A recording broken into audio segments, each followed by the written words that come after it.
2. What is up, everybody? Welcome back to the Toma Torito Boxing Show, and we're going to put a close to this night. It is late, I think. Have we hit 11 o'clock yet or no? Almost 10:30. 10:30-ish. Listen to the background. The official time, 1 minute, 25 seconds of round number 9. Your winner by TKO. He is still the WBC champion. Listen to that. The pride of Tijuana, California, Mexico,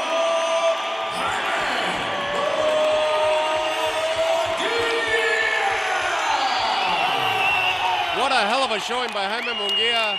Definitely deserves it. Round 9 stoppage. The corner ends up waving the towel, and the referee waves the action. This is deemed that it's way too much, done enough. Jaime Munguia remains unblemished and moves on to bigger and better paydays. If he's been calling for David Benavidez or a Canelo showdown, this is exactly the performance he needed to put together. Not a questionable one like the one with Derevchenko, even though there was an all-action fight. But there was a lot that left up to a lot of room for question in that fight. This is exactly the performance that he needed to put on. Dominant, dropped Ryder how many times, Joe? Let me see. He dropped him in round 2.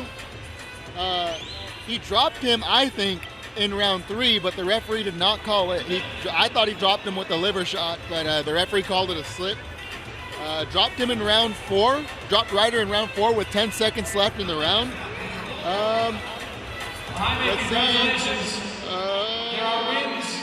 Let's see. I think there were 2 more drops. Two more knockdowns in round 9, but before the final stoppage.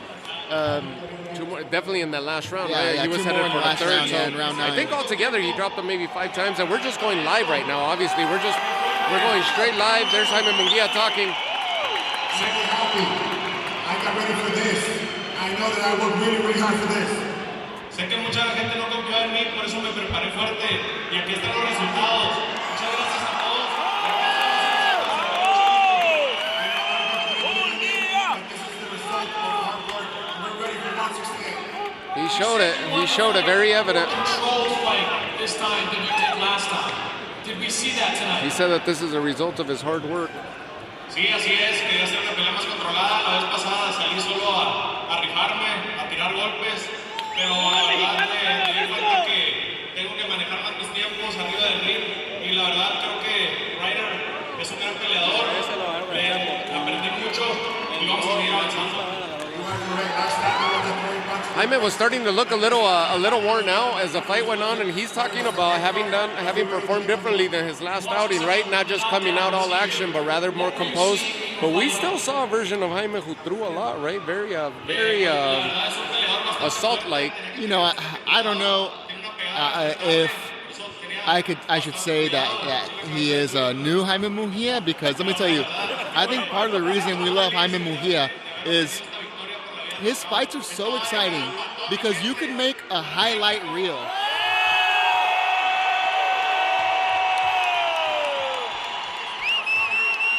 You hear that Mexican crowd? You guys hear that crowd, how lively it is in here. But I'm ready. This fight was for my people of all of Mexico. 168 before, but now that you are a full-fledged super middleweight, how did you feel in the ring? Full-fledged 168-pounder. Me siento muy bien, me siento motivado, voy a seguir trabajando para la siguiente pelea, ser mejor que esta y cada vez voy a ser mejor. Very interesting. Motivated for the next fight. It's going to be better than this one, and every time I'm going to get better every time. All right, so the next fight is going to be bigger than this one. What do you want the next fight to be? Well, let's see. No hay nada sobre la mesa, pero queremos lo mejor en las 168 libras. Vamos a ser campeones del mundo. He didn't call out. He didn't call anybody out. He says there's nothing on the table yet, no contracts on the table, no names mentioned. All the belts at 168. Do you feel you earned a shot at Canelo Alvarez tonight? There you go. That was the question looming, right? Does he feel that he earned a shot to face Canelo Alvarez? Y si nos da la oportunidad, Canelo, sería un honor compartir el ring con él. Very humble in his answer, in which he says it would be an honor for him to share the ring with Saúl Canelo Álvarez. Muchas gracias. Y esta pelea en especial se la dedico a una persona que está aquí abajo. Estaba casado 3 veces. Mi hijo Jaime Munguia. Gracias. So very good performance by Jaime Munguia. Very solid performance on his behalf. This is the test that he needed, right? He needed to be tested in this fashion with a more composed version of Jaime Munguia. As he said that he was, I still saw him balls to the wall type of Jaime, but yes, he was more calculated as far as his attack and picking his shots, right? And he picked the correct shots at the correct times, and he managed to drop John Ryder a multitude of times. As I was saying before, I stopped at my mid-thought, but you are right, it was a test. But do I think that the test, do I think he was successful in the proof test? He's successful in the way that he won his bout. He's not successful, I think, in the way that, as I was saying, you could make a highlight reel just of people laying into Jaime Munguia's head. And man, does he take a spectacular punch. But that is I think he takes too many. Exactly, that's what I'm saying. Is he's got an unblemished record, but man, does that kid take punches? How much more of that can he handle, though? Well, let me tell you, if he lets Canelo tee off on him like that, it's going to be a different story, 1,000%. What about a David Benavidez, who's tall, who's lanky, and who loves to just throw? He's a come-forward fighter similar to Munguia. That seems to be a more legitimate fight that could be made than the Canelo fight, right? Yeah, I agree, yes. I think that people will see this, matchmakers will see this. I just think Jaime Munguia, like I said, in his last fight, his weaknesses in defense were exposed. And this, again, yes, he was a different fighter. Yes, he was picking his shots a little bit more. Yes, he was taking his time a little bit more. But I took notes throughout the fight. In between all of those moments, Jaime was taking tremendous shots from Ryder on the inside. And he was just taking the shots. I made the comment to you, man, this guy could take a punch. I think that's what it is. How fitting that he ends up fighting Canelo's last opponent at 168 pounds in the city of one David Benavidez, just for show to be able to say, hey, can he sell out? Because imagine if he put nearly 11,000 of the 18,000 at this arena, imagine what he could do with David Benavidez. This thing would be packed to the gills. So it was very ironic to me, or very curious to me at least, that detail that he's here in the city of one El Monstruo David Benavidez. Listen, for John Ryder, yes, he is a solid test. He is an older fighter. I don't know what route John Ryder takes in his career from here on. Maybe 1 or 2 more fights. He's always going to be a tough test. But he's obviously, after these last 2 performances, he has cemented himself as a gatekeeper per se, right? He's going to be that one tough test for the next up-and-coming challengers. Now, who else is at 168? Edgar Berlanga, who is often kind of protected, or at least... well, he's definitely protected, right, in the way that they're bringing him up.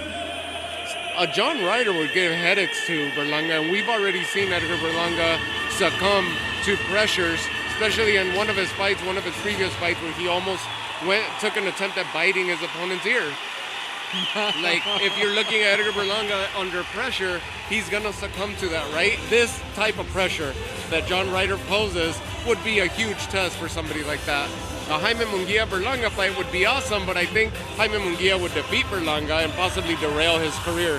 Berlanga definitely needs to put more work. What about a David Morrell, the Cuban fighter who's a WBA, has a version of the WBA title to Canelo's full version title? What about a test like that? Cuban pedigree boxing against a Jaime Munguia who's a come-forward fighter. It's almost handing David Morrell a fighter on a platter, right? Someone with Cuban pedigree who's able to pick his shots perfectly and has good footwork when you have a machine coming at you. Then again, what's the counter to you? Exactly what you've been saying. This guy takes a mean shot and he could take them all night. David Morrell could pepper off on him and it's not going to mean anything because Munguia closes in that gap and takes the damage to him. So who else is out there? I really don't know. I think it's just a thing of the matter of he's an up-and-coming fighter. I think that... But is he really an up-and-coming fighter with 43 victories? How long can you keep preparing him? Well, that's what I mean. I think when I say up-and-coming, I mean there is gaps in his technique. There's gaps in his game, right? Head movement, kind of non-existent. He kind of blocks with his face. I shouldn't say up-and-coming. I guess I mean more... There's gaps in his game that he's working out. Now he's with Freddie Roach. Maybe he's working on those things. Maybe he'll continue improving. Maybe his game will change a little bit more. But I think there is a possibility for one of these fighters, a David Benavidez or a Canelo Alvarez, to say, hey, this guy has, he has some talent. He has wins under his belt. This could be a good fight. And it could be a fight that may or may not be easy stylistically for them because they have the power, they have the speed, the accuracy to really put that Munguia defense, absorbing all those shots to the test. I don't know. To me as a fan, obviously I would love to see any big name fight, but I don't know if that's something that is going to... So I want to say that this is the two obstacles that I'm looking at. The two obstacles that I'm looking at right now are going to be PBC, who still has two more fights left with Canelo. PBC has David Benavidez. I don't see them working, PBC and Al Heyman working with either Eddie Hearn or Golden Boy. It's happened in the past, but it's not likely that it's going to happen. Who else is there at 168 that they could offer Jaime Munguia? It's really slim pickings right now. There is up-and-coming fighters, but really, I don't see either one of those two fights happening. I think David Benavidez is in the Canelo sweepstakes waiting for that. And Canelo, the reports so far, early reports, seem that he's going to fight the other Charlo. He fought Jermell in September. Now he's going to fight Jermall.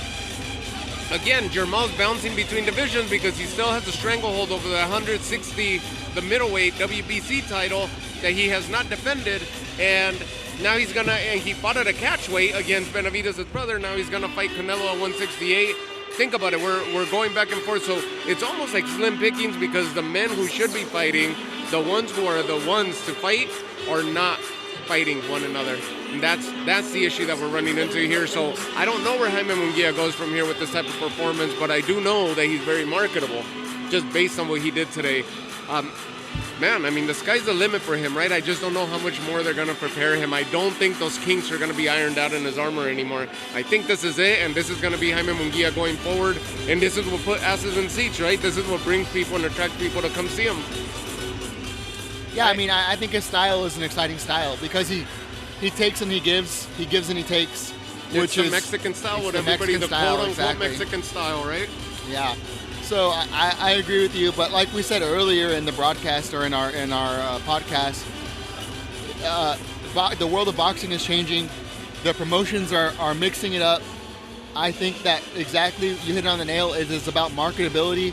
There is so many other things out there: bare knuckle fighting, UFC, kickboxing, pro wrestling, whatever you want. There's so much out there that I think that more and more these promotions are starting to realize they need to make the big fights. Because people can go somewhere else for a big fight.